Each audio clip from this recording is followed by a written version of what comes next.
আমাদের বাড়িতে খিচুড়ি খুব প্রিয়, মানে সবার আমাদের খিচুড়ি খুব প্রিয়। তো কাল মঙ্গলবার ছিল, মঙ্গলবারে কালকে আমি খিচুড়ি করেছি, সেটা তোমাদের কাছে শেয়ার করছি।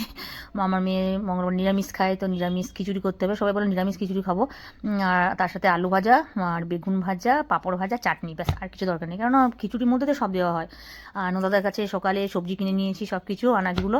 আর খিচুড়ির সঙ্গে 3 রকমের ডাল মিক্স করি আমি, মুসুর ডাল, অরড় ডাল আর ছোলার ডাল, 3 রকমের ডাল। তারপরে আমি আলু সব, মানে সমস্ত কিছু আনাজগুলো, ফুলকপি, আলু, গাজর, টমেটো, সমস্ত কিছুগুলো প্রথমে আমি ভালো করে ভেজে নিই। আর চালটা ভিজিয়ে রেখেছিলাম, মানে চালটা আগেই আমি একটু হালকা হালকা ভেজে নিই, ভেজে পরে তারপর মানে সেদ্ধ করতে দিই। সেদ্ধ করে দেওয়ার পর তারপর যখন সব কিছু নুন, হলুদ, মশলা, টমেটো, মানে এগুলো সব আনাজ টানাজগুলো যেগুলো আছে সবগুলো এবার মিক্স করে আন্দাজ মতো, মানে নুনটা দিয়ে পরে তেজপাতা দিই, তেজপাতা দিলে একটু ভালো লাগে। তারপরে অনেকক্ষণ নাড়াচাড়া নাড়াচাড়া করে খিচুড়ি আমার রেডি। তোমরা নিরামিষ খিচুড়ি কীভাবে কীভাবে করো? তারপরে হ্যাঁ, নামাবার সময় যেটা দিয়ে ছকি আমি, ওটা হচ্ছে গোটা জিরে, শুকনো লঙ্কা আর বাদাম। আর নারকেল থাকলে খুব ভালো, কাল আমাদের নারকেল ছিল না, তো নারকেলটা কুচি কুচি করে ভেজে দিলে আরও টেস্ট হয়। আর ঘি তো দিতেই হবে, ঘি না দিলে মানে খিচুড়ির কোনো টেস্টই হবে না। তারপর আবার নিরামিষ খিচুড়ি। তোমরা কে কে খিচুড়ি পছন্দ করো প্লিজ একটু জানাবে, আর আমার খিচুড়ি রেসিপিটা কেমন হয়েছে সেটা প্লিজ প্লিজ প্লিজ তোমরা কমেন্ট করে জানাবে।